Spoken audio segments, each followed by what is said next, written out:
বাবার প্রেমের খবরে কাঁদলেন আমির কন্যা। বলিউডের সুপারস্টার আমির খান একসময় বলিউডের অন্যতম জনপ্রিয় এবং প্রভাবশালী অভিনেতা ছিলেন। তার জীবনের নানা ওঠানামা, সম্পর্ক এবং ব্যক্তিগত জীবন নিয়ে প্রকাশ্যে আলোচনা ও গুঞ্জন চলতেই থাকে। দ্বিতীয়বারের মতো বিবাহ বিচ্ছেদের পথে হাঁটেন 2021 সালে। তবে দুটি বিচ্ছেদ সত্ত্বেও তিনি দুই প্রাক্তন স্ত্রীর সঙ্গে সুসম্পর্ক বজায় রেখেছেন। আমিরের ব্যক্তিগত জীবনে এসব পরিবর্তন সত্ত্বেও তিনি তার ক্যারিয়ারে অবিচল থেকেছেন এবং প্রিয় সিনেমা প্রেমীদের মন জয় করতে সক্ষম হয়েছেন। এদিকে বিচ্ছেদের মাত্র 4 বছর না কাটতেই আমিরের জীবনে আবারও এক নতুন অধ্যায় শুরু হয়। 60তম জন্মদিনে আমির তার নতুন প্রেমের কথা প্রকাশ্যে আনেন। এটি যেন তার জীবনে একটি নতুন মোড় নিয়েছিল এবং সবার সামনে সেই সম্পর্কের কথা জানানোর জন্য তিনি যথার্থ সময়ে জন্মদিনের পার্টি উপলক্ষে ঘোষণা করেন। এটি তার ব্যক্তিগত জীবনের একটি নতুন চ্যালেঞ্জের সূচনা করেছে। তবে এক বিস্ময়কর বিষয় হলো, আমিরের এবারের জন্মদিনের পার্টিতে তার মেয়ে ইরা খান উপস্থিত ছিলেন না।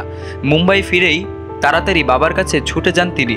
কিছু সময় পর যখন ইরা বাবার কাছ থেকে বের হচ্ছিলেন, তখন তার চোখে অশ্রু দেখা যায়। গাড়িতে উঠে যাওয়ার সময় কাঁদতে কাঁদতে গাল মুছতে দেখা যায় তাকে। সেই সময় পাশে ছিলেন বাবা আমির, যিনি মেয়ের পিঠে হাত রেখে তাকে শান্ত করার চেষ্টা করছিলেন। অনেকেই ইনিশিয়ালি ধারণা করেছিলেন যে হয়তো ইরা বাবার থেকে অনেক দূরে থাকার কষ্টেই কাঁদছেন। তবে পরবর্তীতে পরিস্থিতি অনুযায়ী বিভিন্ন মতামত উঠে এসেছে।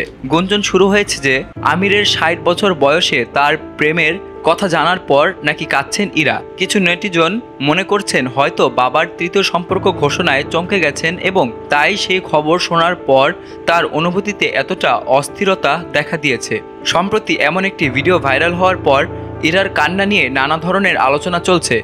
অনেকে বলছেন হয়তো এটা তার বাবার নতুন সম্পর্কের ঘোষণার কারণে মনোজগতের যে ক্ষত সৃষ্টি হয়েছে তারই ফলস্বরূপ এই কান্না। তবে এই বিষয়টি নিয়ে ইরা বা আমির এখনও কিছু মন্তব্য করেননি। তা নিয়ে এখনও ধোঁয়াশা রয়ে গেছে। ইরা খান বরাবরই তার বাবার সঙ্গে খুব ঘনিষ্ঠ সম্পর্ক বজায় রেখেছেন। আমির খান ও তার প্রথম স্ত্রী রিনা দত্তের বিবাহ বিচ্ছেদের পর ছোটবেলায় ইরা মানসিকভাবে কিছুটা ভেঙে পড়েছিলেন, কিন্তু সে সময়ও তার পাশে ছিলেন বাবা আমির। বাবা মেয়ের সম্পর্ক অনেক শক্তিশালী এবং সেই সম্পর্কের উপর কোনো এক্সটার্নাল চাপ বা পরিবর্তন তাদের সম্পর্কের গভীরতাকে ক্ষতগ্রস্ত করতে পারেনি। তবে বর্তমান পরিস্থিতি যে কেবলমাত্র একটি নতুন সম্পর্কের বিষয়েই ইরার মধ্যে এই অনুভূতি সৃষ্টি হয়েছে তা বুঝতে একটু সময় লাগবে। বাবা এবং মেয়ে দুজনই অত্যন্ত ব্যক্তিগত জীবন যাপন করেন, তাই এই ঘটনায় চূড়ান্ত কিছু বলা এখনও সম্ভব নয়। এখনও এই মুহূর্তে তাদের সম্পর্কের ভবিষ্যৎ কী হবে সেটি কেবল সময় বলে দেবে। তবে এটি স্পষ্ট যে বাবা সন্তান সম্পর্কের গভীরতা কখনোই বদলায় না এবং আমির ও ইরা তাদের নিজস্ব জীবনে যে যেই পথেই হাঁটুক একে অপরের পাশে দাঁড়িয়ে জীবন কাটিয়ে দেবেন, এটাই নিশ্চয়তা।